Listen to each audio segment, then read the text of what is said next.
Lo que tenía pensado que podríamos comenzar sería presentándonos a nuestro público, digamos. Porque creo que las pocas personas que van a ver este video van a ser conocidos míos que quieren saber tal vez un poquito más de mí y conocidos tuyos que quieren saber un poquito más de vos. Entonces, quizás mis conocidos no te conocen y quizás tus conocidos no me conocen. Yo lo conozco como Josué, pero él se hace llamar Daniel porque es su segundo nombre. El nombre artístico como Luthier. Nos conocimos en el Luthier Lab ya hace 3 años, creo. Sí. Y pues ahí hemos compartido sobre todo esta rama de la construcción de instrumentos, pero también sé que compartimos otras más cosas. Entonces, hoy vamos a hablar un poquito de estas cosas que compartimos y no sé qué va a salir.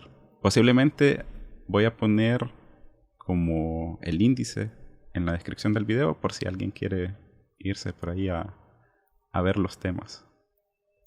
Ok. Muchas gracias, Emilio. Bueno, la verdad es que sí compartimos muchas cosas en común, ¿verdad? Aunque mi carrera y la tuya estén bastante separadas, ¿verdad? Lo que es la arquitectura con la medicina, pero realmente, como tú dices, nos une el arte. Y el arte pues no solo conlleva la música, sino pues la creación de instrumentos. Y he de decir de que la creación de instrumentos, Emilio, hace muy poco entendí de que eran esculturas. Yo tenía, un instrumento es pues lo que nosotros conocemos de un instrumento, algo que hace un ruido, música. Pero hace poco pues tuve ese cambio y veo ahora los instrumentos como una escultura. Yo te conocí, Emilio, aproximadamente en el 2019, cuando yo me integré al Luthier Lab. El Luthier Lab es pues donde nace la lutería en la Universidad Autónoma de Honduras, ¿verdad? Yo te cuento, lo conocí por un gato. O sea, literalmente yo tenía una guitarra Ibanez y un gato en la casa botó la guitarra y la quebró en dos. Y para ese entonces yo no tenía ni idea de la lutería. Yo, si me decían que era un luthier, yo no sabía que era un luthier. Entonces, pues estaba comenzando mis años universitarios, ¿verdad? Mi primer año en el 2019. Y saqué la clase de guitarra popular. Y yo siempre de bien curioso, recorrí los pasillos y pues encontré el taller. Se me hizo bastante raro de que afuera de una puerta estuvieran un par de instrumentos allí puestos, como en una exhibición, ¿verdad? Eran unos instrumentos que se estaban reparando. Y pues dije, bueno, ¿qué es esto? Entré, allí vi a algunos colegas de ahora, que como Dazael Maldonado, el maestro Miguel Romero y también a Nelson Molina. En ese entonces todavía, ese día no te conocí. Pues yo pregunté qué hacían allí, cuál era la labor, qué era lo que hacían, ¿verdad? Y pues pasando unos días llevé mi guitarra, me dijeron de que la reparación de esta guitarra era bastante compleja, o sea, el mástil se quebró en dos. Y para entonces el Luthier Lab estaba agarrando fuerza, los maestros pues estaban haciendo un par de reparaciones, pero yo pienso de que esa reparación era bastante compleja para el momento, pero nosotros la reparamos. La historia que cuenta Miguel de cómo te dijo de que empezaras es divertida también. Sí, ¿Cómo es tu versión? a mí me interesaba el tema de las maderas, ¿verdad? Pero dije yo, al ser parte de la universidad, dije yo, pues hay que hacer un proceso, hay que llegar, matricularse o tal vez pagar. Y yo no sabía que era gratuito y podía llegar. Entonces, al cabo de un mes, yo volví. Yo volví y yo recuerdo las palabras que le dije al maestro Miguel. Le dije, volví y no me va a sacar de aquí. Y se ha cumplido. Y se ha cumplido. O sea, literalmente ya cuando llevamos desde el 2019 hasta ya estamos finalizando el 2022 y pues seguimos aquí, ¿verdad? Me da risa a mí que tu acercamiento fue por andar como curioseando por los pasillos. Y hace poco estaba comentando unas cosas que suceden, digamos, en la carrera de arquitectura. Y uno de los comentarios, bueno, cuando yo estudiaba, y que ahorita todavía se mantiene el comentario de cierta manera por los estudiantes dicen, yo aprendí más en el pasillo que en el aula de clase, de alguna clase va. Tal vez porque el maestro no era bueno o porque se encontró con gente ahí para que le pueda aprender. Entonces, hablando con Miguel también, me dice, y más no saben que el pasillo es parte de la universidad, que es parte de todo este sistema, que es por donde uno puede aprender muchas más cosas y relacionarse con otras, un montón de cosas.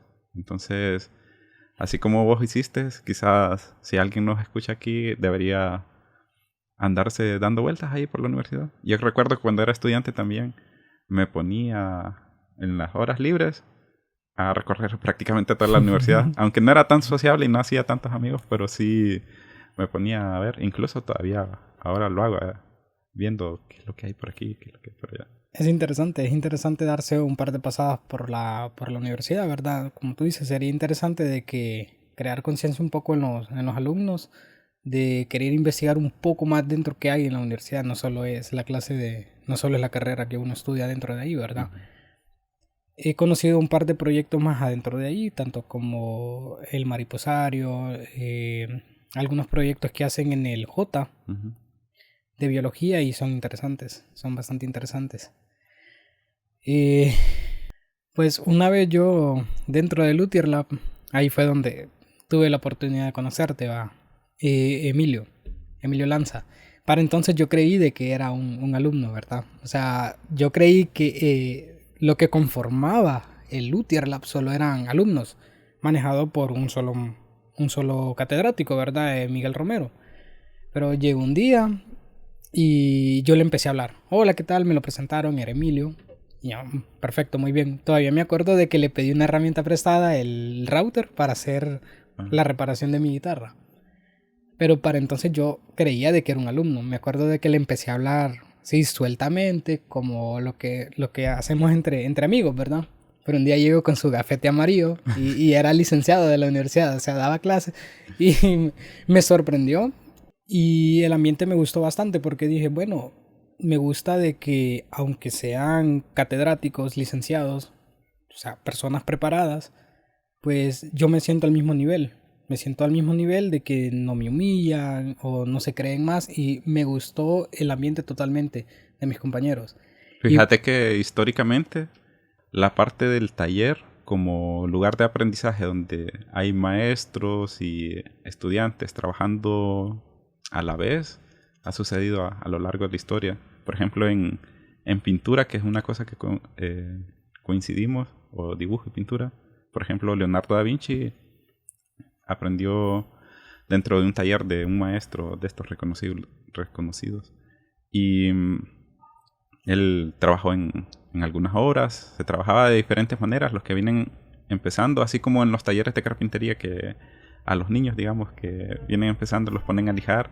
Sí. Entonces a los pintores los ponían a hacer trabajos así sencillos y luego que iban avanzando haciendo cosas más complejas. Y en arquitectura también ha sido una escuela de estar trabajando y ir aprendiendo, sobre todo, digamos, en el medioevo. Era esta cuestión de las familias, que estaban los hijos, aprendían en los padres y en el taller y en todas estas cosas que hacían. Sí, bueno, viéndolo desde ese punto, ¿verdad? Me llama más aún la atención porque la fraternidad que se puede armar dentro de un taller, ¿verdad? Y colaborarse entre unos y otros, poderse ayudar mutuamente en el sentido de dar el conocimiento, ¿verdad? Sin egoísmo. Es una de las cosas que como luthier me gusta bastante. Creo de que el ser luthier, Emilio, es uno de los oficios más nobles que hay entre colegas. Y eso es lo que sucede ahorita dentro de nosotros, porque no todos los círculos son igual. Sí. Por lo menos la visión que tuvo Miguel y como las líneas generales que se tenía para integrar el Luthier Lab era una de esas personas que comparten y que no son egoístas con el conocimiento. Claro. Fíjate que hablando de esto que me estás diciendo, me recuerdo la primera clase que nos impartiste. Que No me fue acuerdo. yo sí me acuerdo, yo me acuerdo perfectamente de que estábamos empezando con algunos proyectos, ¿verdad? Y la metodología que escogieron fue empezar con un instrumento fácil, eh, calibrar maderas, empezar nuestro primer ukelele y así subir de nivel, ¿verdad? Yo me acuerdo de que un día Emilio llegó y dijo, bueno, ¿quiénes que quieren apuntar para hacer unas calimbas, verdad?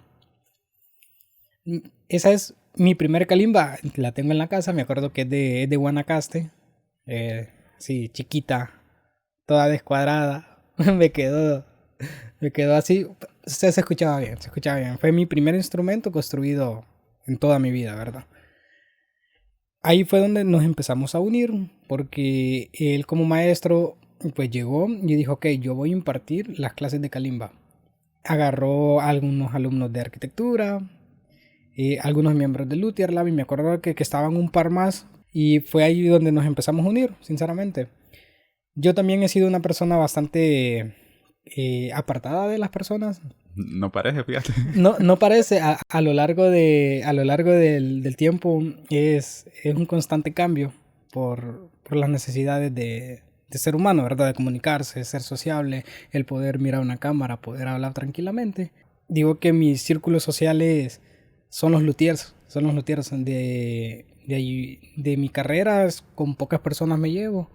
Creo de que no es que no concuerde con ellos, pero creo de que mis pasiones se desligan de mi carrera. O sea, se me hace bastante difícil congeniar con personas que estudian mi carrera porque ellos miran la vida desde un ámbito para la medicina.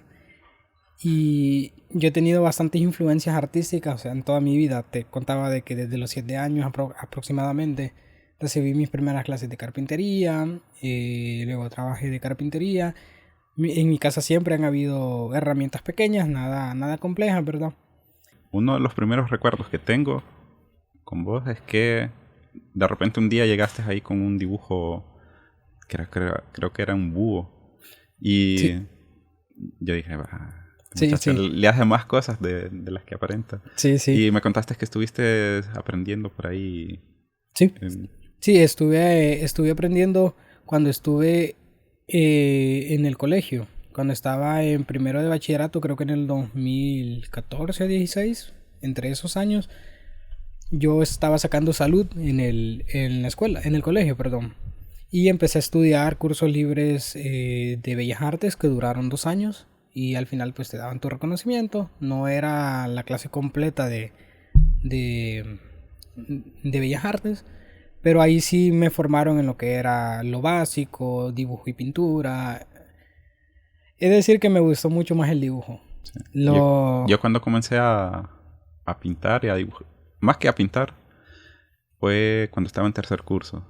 En bachillerato estuve, bueno, en todo tercer curso de ciclo, noveno, que ahora le dicen, estuve eso, primero bachillerato, segundo bachillerato, todos los días, unas 3 horas pintando, pintando y pintando. Wow. Fue más autodidacta, pero a través de trabajo constante, pues así que aprendí. Sí.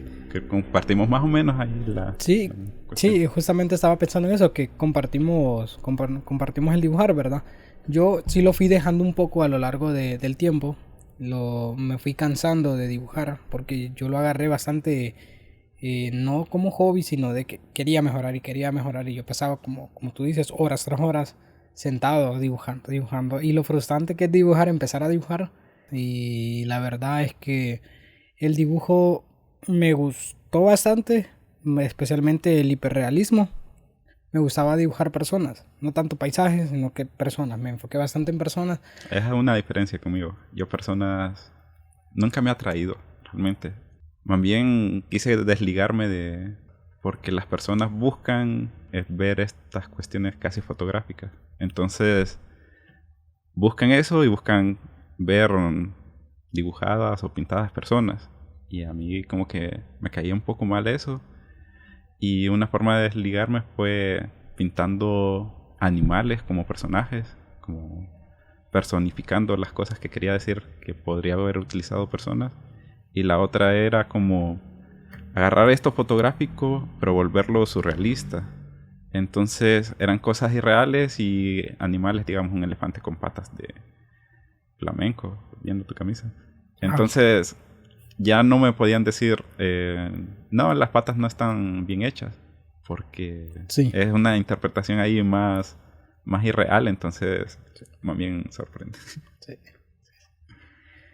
Pues todo esto que nos va uniendo, o sea, aunque no parezca, ¿verdad? O sea, somos de lugares distintos, yo de Tegucigalpa, tú de Comayagua, Las edades un poco también. las edades un poco, lugares de donde estudio, ¿verdad? Pero cómo llegamos al punto donde congeniar, o sea, que el arte une, ¿verdad? El arte conlleva música, pintura, dibujo, construcciones.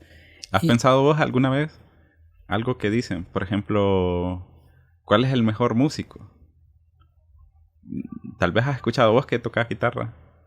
¿Has discutido alguna vez con alguien de cuál es mejor guitarrista que otro? sí, he discutido un par de veces, es un poco polémico.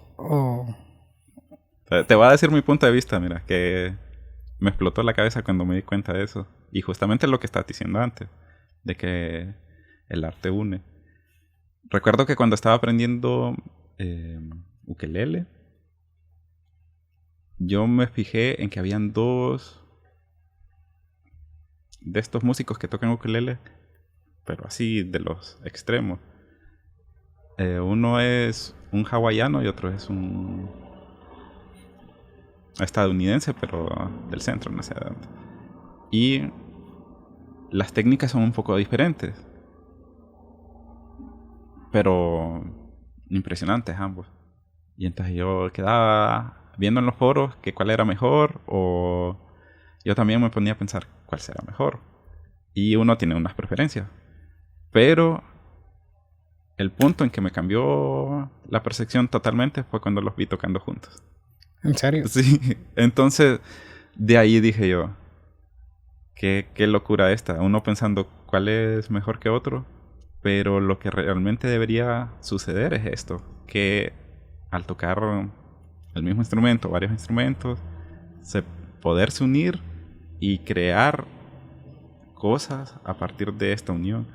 Y entonces ahí me di cuenta, y después investigando de cómo son las diferencias de las técnicas, creo que ellos hablaban también de eso, que uno usaba más el pulgar, otro usaba más el rasgueo así. Entonces, no es que uno sea mejor que el otro, sino que hay como diferencias y que al final se podrían unir, ¿no? Sí, sí.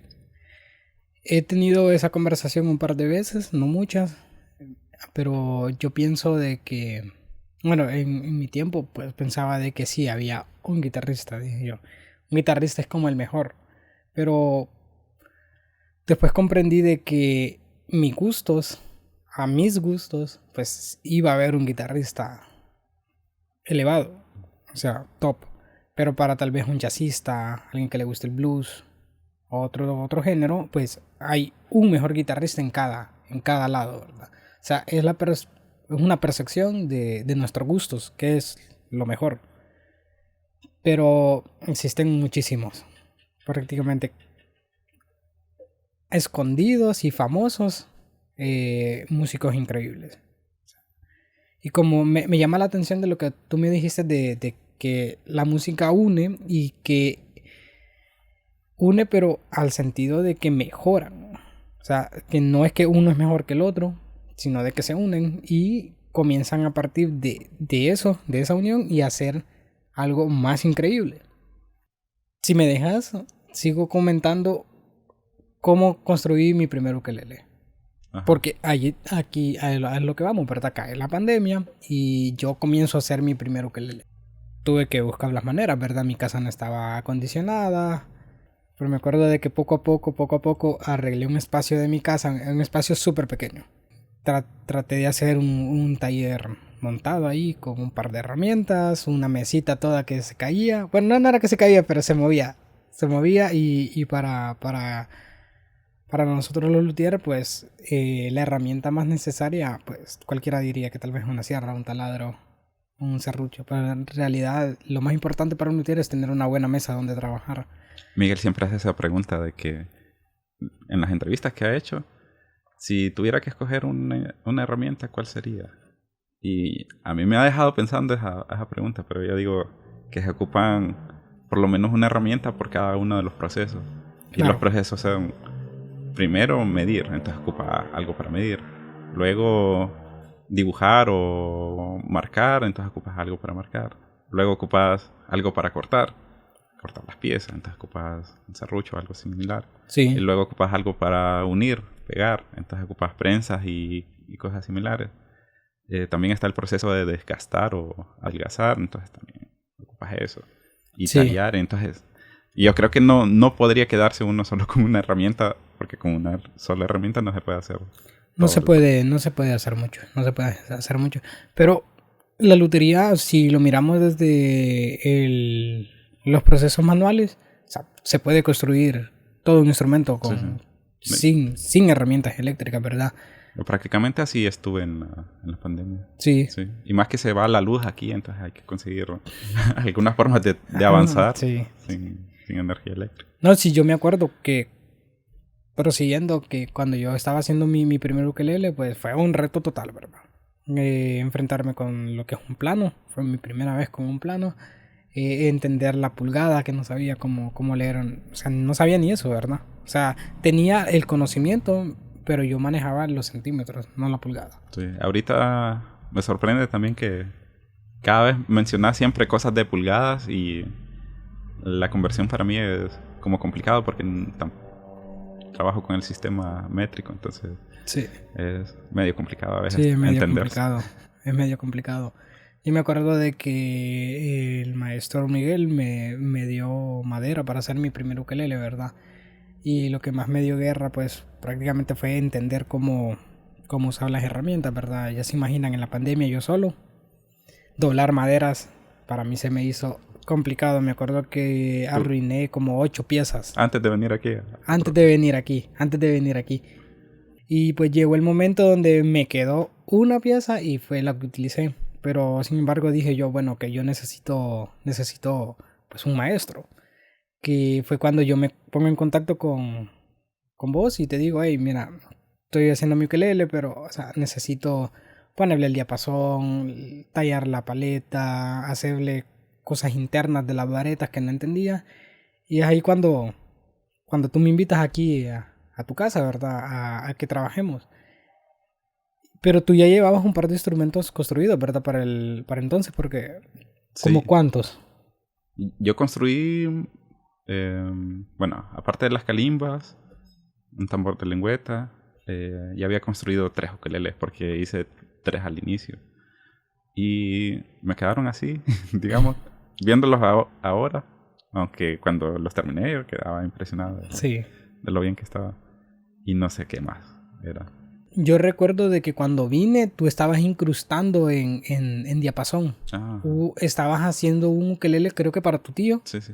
Entonces, ese ya llevabas un par de instrumentos. Sí, ya estabas avanzado. Y yo iba por mi primero, ¿verdad? No entendía varias cosas. Y fue ahí cuando empezamos, bueno, yo empecé a venir más tiempo donde vos, empezamos a hacer la amistad más fuerte, ¿verdad? Y ya me diste clases privadas. Que todavía me acuerdo de que yo he tenido pues un rasgo que de ser bien hiperactivo, ¿verdad? Querer hacer las cosas rápido y por eso a veces me equivoco. Y me acuerdo de que una de las cosas que no se me olvida es que me volteaste a ver y me dijiste, cuidado y te quemas. Y yo, no me voy a quemar. Y me quemé. Y lo mismo le pasó a Daza. Y lo mismo le pasó a Daza. Entonces... me acuerdo de que el acabado no salió de aquí, pero sí, el instrumento salió de aquí ya con cuerdas. ¿Te acordás que le pusimos el puente? No me acuerdo, fíjate. Yo me acuerdo que estuvimos doblando, pero de ahí no me acuerdo. No, me parece que más bien después empezaste a ir a Sigua, donde Jake. No. El trasteado sí creo que lo hicimos aquí. El diapasón lo pegamos aquí. Las chapas, el fondo, doble aros. Me enseñaste a doblar aros y le pegamos el puente y le pusimos las cuerdas. Y también lo trasteamos, o sea. Y yo le di el acabado en mi casa, pero sí, prácticamente me soltaste hasta que ya tenía las cuerdas. No Sí, me acordaba ya. Fíjate que con lo que dijiste de la paciencia, más o menos eso, me pasó algo curioso ayer, que le dije a unos niños, vecinos míos, que vinieran a hacer unos trabajos de lijado, cortado de unos jícaros, porque estaban interesados en trabajar. Uno para ganar dinero y el otro supongo que estaba aburrido o algo así. Entonces se vinieron. Y yo ayer estaba doblando, pero los bendings, no sé cómo se llaman, los contornos de este. La Sí. primera vez que lo hago, el ranurado me salió bien, fíjate. Utilicé un router pequeño con una broca de router y funcionó.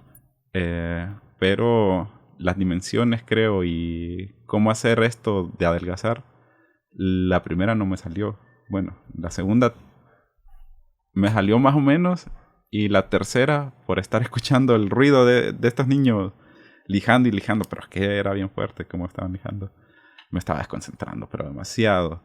Y estaba va de quebrar las cosas. Creo que he hecho eso. Y después me vine a relajarme y dije yo, si uno quiere hacer unas cosas así como concentrado y con paciencia, pero si el entorno no es adecuado, Sí. es complicado. Es complicado, es complicado. Fíjate de que... ¿A vos que has trabajado con niños, cómo haces? Porque he estado viendo una cosa que los niños preguntan bastante. Entonces, yo digo que tendría que o concentrarme en enseñar o concentrarme en trabajar, pero no podría estar las dos cosas a la vez porque es demasiado... Sí. Y eso que me dicen mis estudiantes ahí en la universidad, que soy bastante paciente, pero porque estoy concentrado en enseñar, supongo yo. Sí. Es contradictorio porque te digo que soy bastante acelerado, ¿verdad?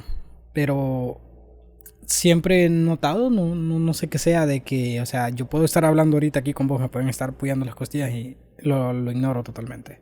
O sea, yo creo que ese es como mi punto a favor de que por qué no me he volado ningún dedo y trabajando con máquinas peligrosas, ¿verdad? Y que cuando me concentro, o sea, me enfoco. ¿Cómo fue la cuestión de los niños? ¿Cómo empezaste? Sí, exacto. La cuestión de los niños, pues empieza en la pandemia. Pues yo notaba a estos niños que no estaban estudiando, pasaban en la calle, ¿verdad? Y yo de donde de donde soy, es un lugar bastante peligroso hasta la fecha.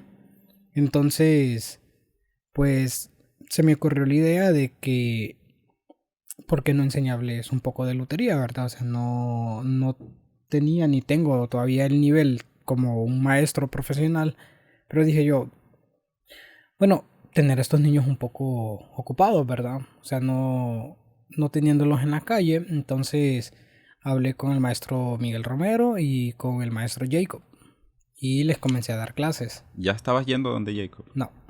Todavía no. Todavía no. Yo sabía quién era. Pero, ¿cómo comenzaste a ir donde Jacob? ¿O con qué instrumentos? ¿O al final de la pandemia, mami? No, fue después. ¿En el 2021? Bueno, todavía estábamos en la pandemia cuando comencé a ir, pero ya estaban las cosas un poco más abiertas, ya uno podía más o menos circular un poco. Ya había pasado esto de los números. ¿Y los niños fue antes de eso? Fue antes. Yo comencé a trabajar con ellos y logramos hacer un par de proyectos.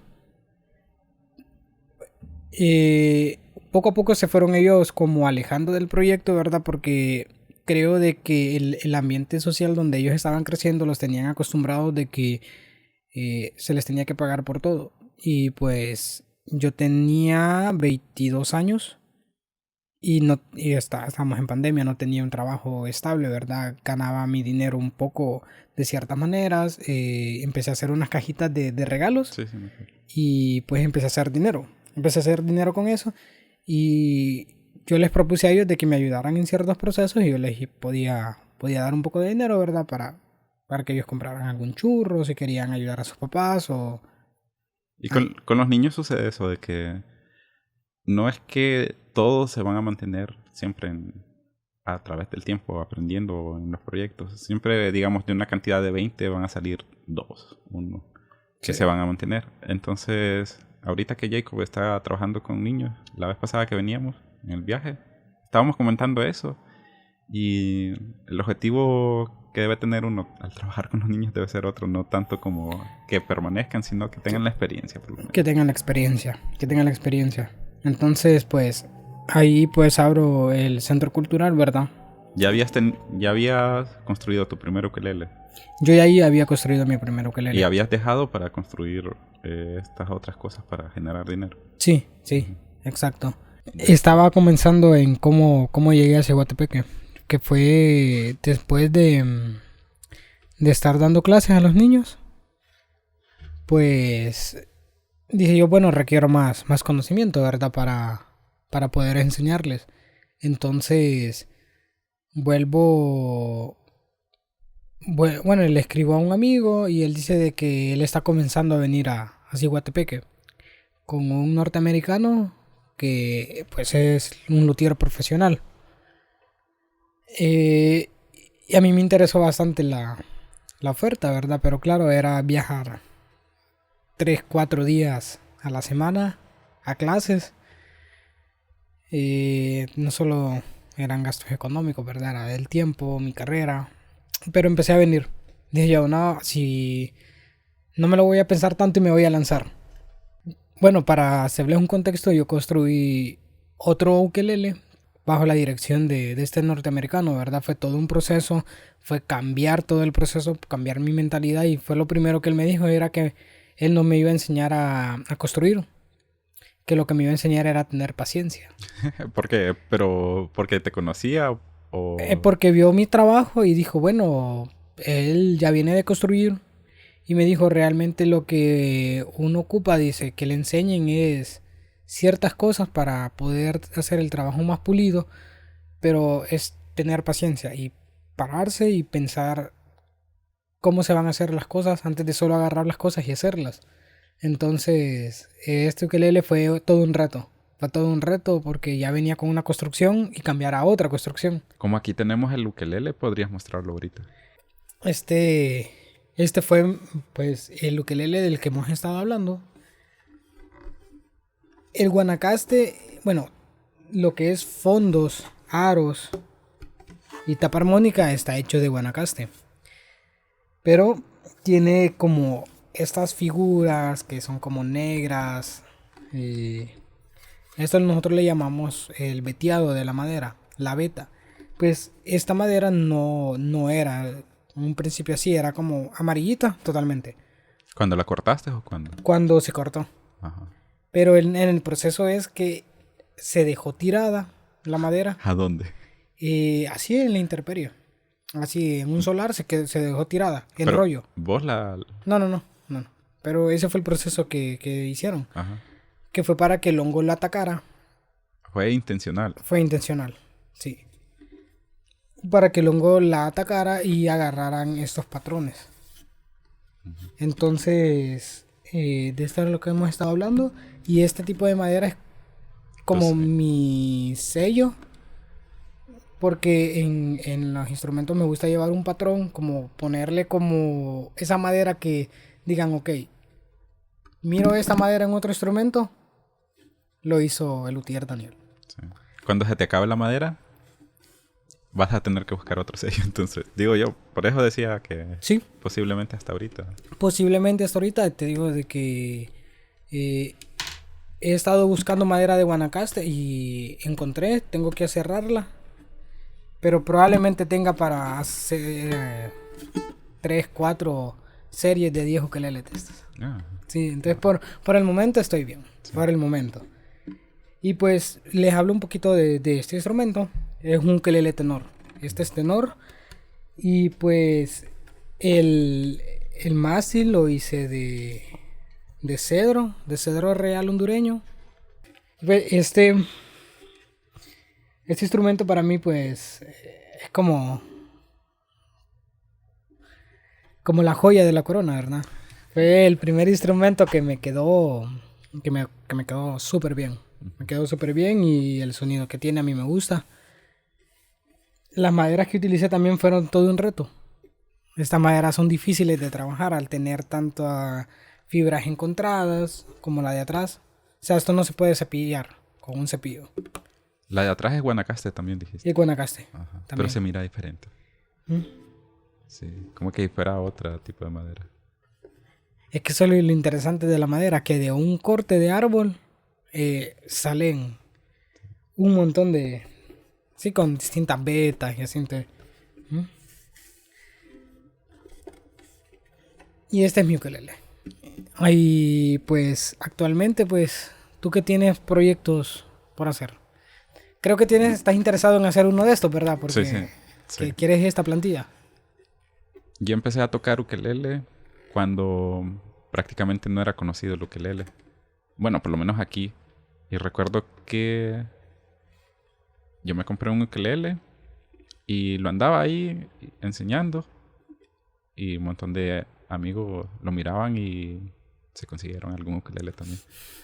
Y ahorita se ha vuelto bastante popular en todo el mundo. Entonces yo tengo un par de ukeleles comprados, un soprano y un concierto. Y me falta un tenor para tener como la variedad. El barítono, quizás lo puedo hacer con esto del 4, porque se puede utilizar el mismo molde prácticamente. Lo que cambia es el ancho del mango. Sí. Y prácticamente es el mismo instrumento se podría hacer. Pero yo me quedo con el 4. El 4 me fascina. Entonces, probablemente no haga un barítono. Ok. O si hiciera, también me interesa hacer, pero bien el futuro, uno de cuerdas dobles, ukeleles. Entonces, como inmediato, si quiero en los siguientes instrumentos que vaya a comenzar, incluir el tenor. Pero yo tengo empezado como 6 instrumentos. Pues 2 arpas liras. Tengo un ukelele de encargo que tiene una forma diferente.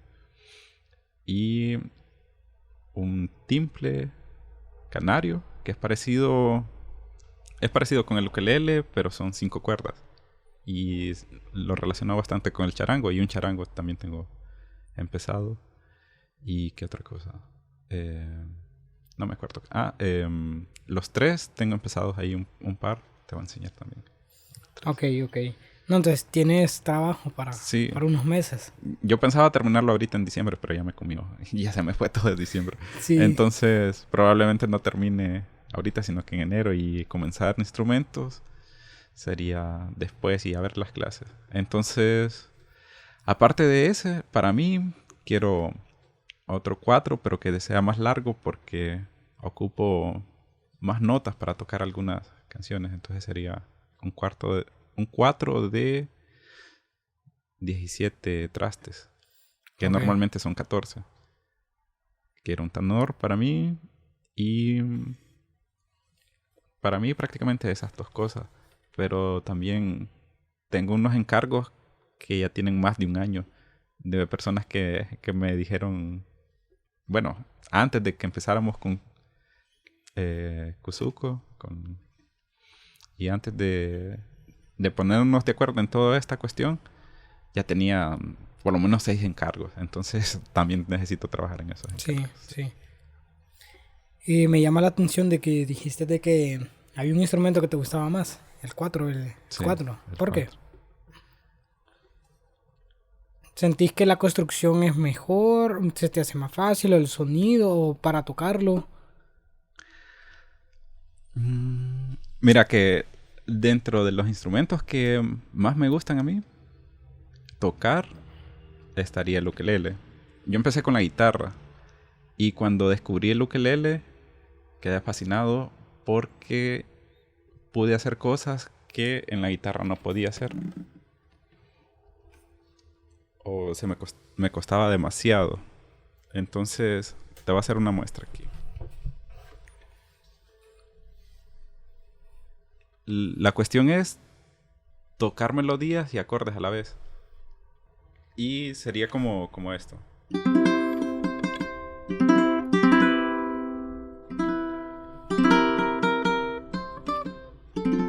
Entonces estoy haciendo melodías y acordes a la vez.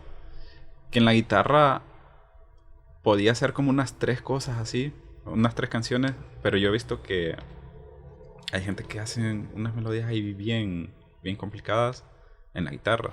Y yo siempre quise hacer eso, pero no podía. Y en el ukelele puedo hacer bastantes canciones. La primera canción que vi en ukelele es Bohemian Rhapsody.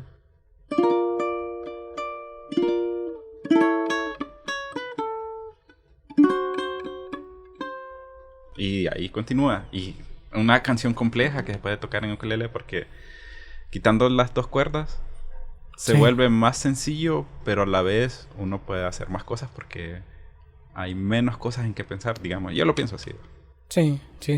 Entonces, lo que sucede con el 4 es... Está eso mismo, pero con otra complicación y con otra sonoridad. Y tengo un 4, es el segundo 4 que hice. Ok. También hay un video ahí mostrando el sonido. No lo he publicado, pero lo voy a publicar ahorita antes de que termine. Entonces, tenés las 4 cuerdas del ukelele, pero tenés un sonido más grave. Sí, se nota. Más parecido con la guitarra. Y a mí me gustan los sonidos graves, digamos, como preferencia así en general. Y se vuelve más complicado porque la cuerda de abajo es grave. Sí. La aguda sería la segunda cuerda. Entonces tenés que repensar un montón de cosas. Y puedes hacer la misma cuestión que de esto de tocar acordes y melodías a la vez. A ver.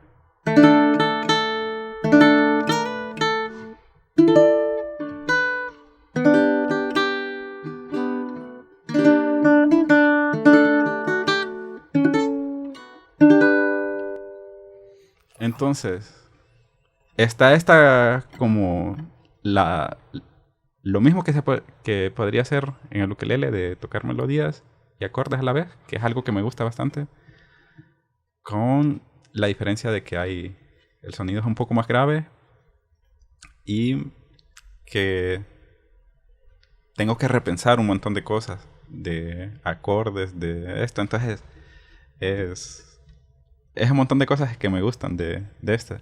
Pero no es que si tuviera que elegir, me quedaría con los dos, con el ukelele y con el 4. Sí. Fíjate que me impresiona. Igual en la kalimba, no sé si la tenés por ahí. Bueno, ahí está. Ya la voy a traer. Con la kalimba sucede algo similar, o por lo menos así como lo toco yo. Que es que toco melodías y acordes a la vez. A ver si me ubico aquí. Como esta es diferente, hay que ubicarse.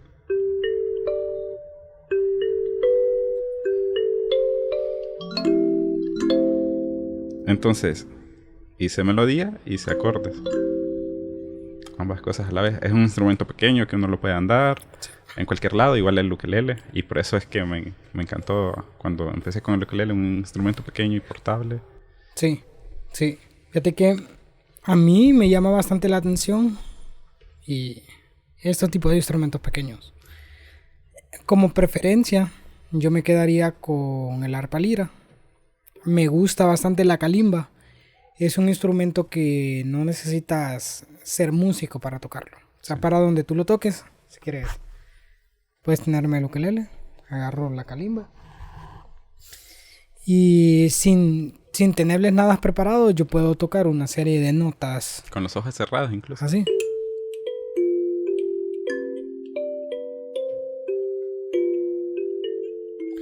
Es bastante relajante a la vez. Yo creo que he dejado de tocar kalimba porque me relajaba demasiado y me daba como ganas de dormir y mejor. Sí. Dejaba. Entonces, en mi rama de mi carrera, he visto que la utilizan como musicoterapia, tanto en Estados Unidos y en Europa. A los niños les ponen un dulcimer o un ukelele o una kalimba, algo que el sonido sea relajante para que estos niños se relajen. Entonces, solo lo ponen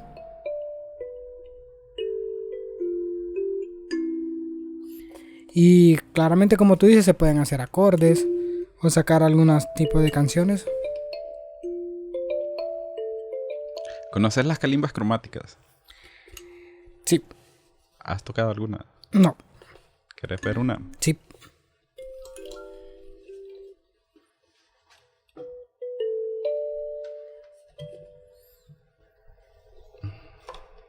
Esa la compré.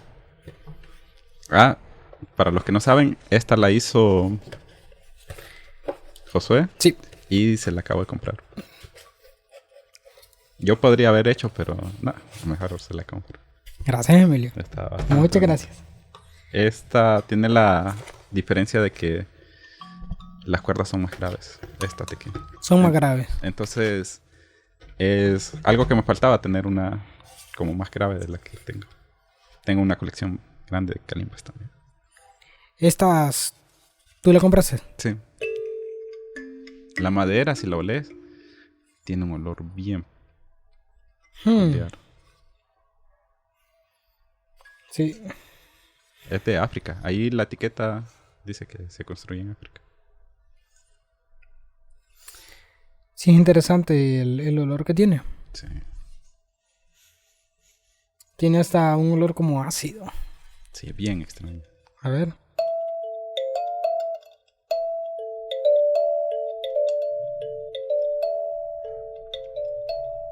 Esa canción originalmente está en otros acordes, ¿verdad? Sí. Y entonces, teniendo una cromática, podrías utilizar los sostenidos que están abajo. Sostenidos por el mundo. Es más difícil también porque uno está tocando cosas que no está bien. Sí. Y acostumbrarse es complicado. Pero me gusta bastante. Está bastante bonita. No había tocado una. Yo sé de que tú habías construido un par así. Sí. Incluso tú llevaste a otro nivel, ¿verdad? Porque le pusiste las detrás. Están y tienen como otra fila. Sí. Digamos que por los materiales que tenía no me quedó tan bien como quisiera.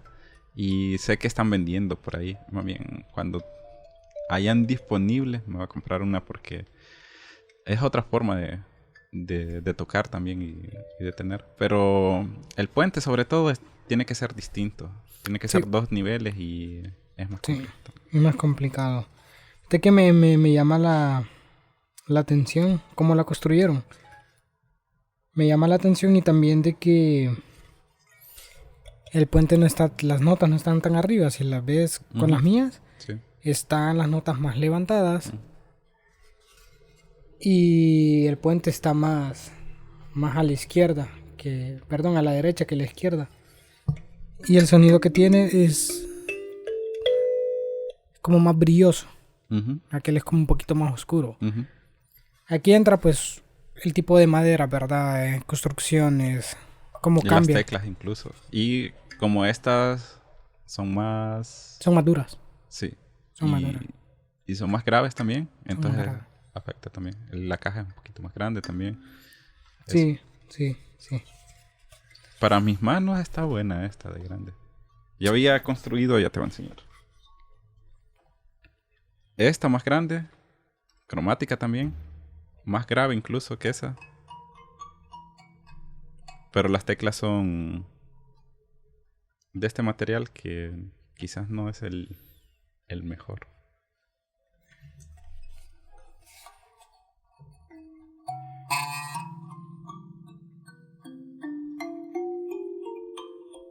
Esa es una octava abajo de la estándar, digamos.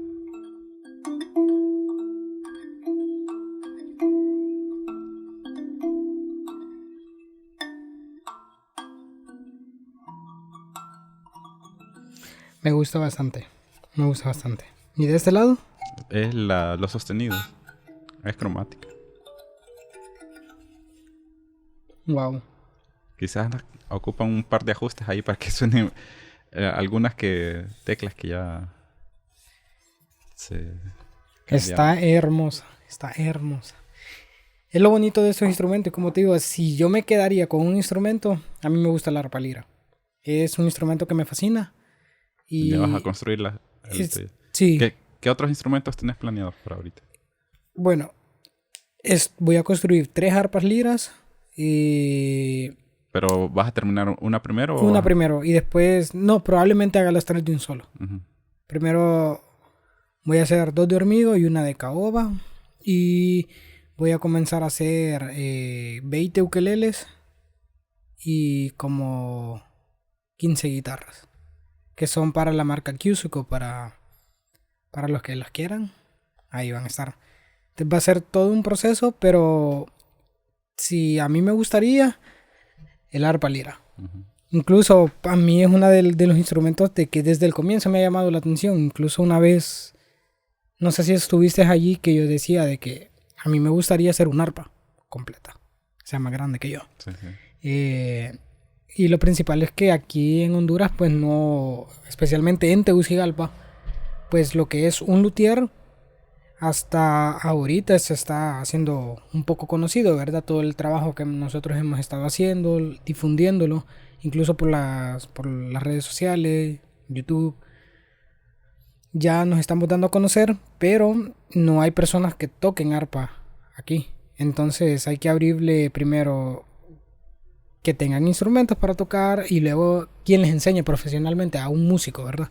Entonces es un poco complejo, pero creo que la arpa lira, además de que también es un instrumento pequeño, o sea, creo que tú no tienes uno ahorita, ¿verdad? No, la tengo prestada la que tenía. Y pues me imagino que la han visto ya en tu canal, el arpa lira. Ojalá.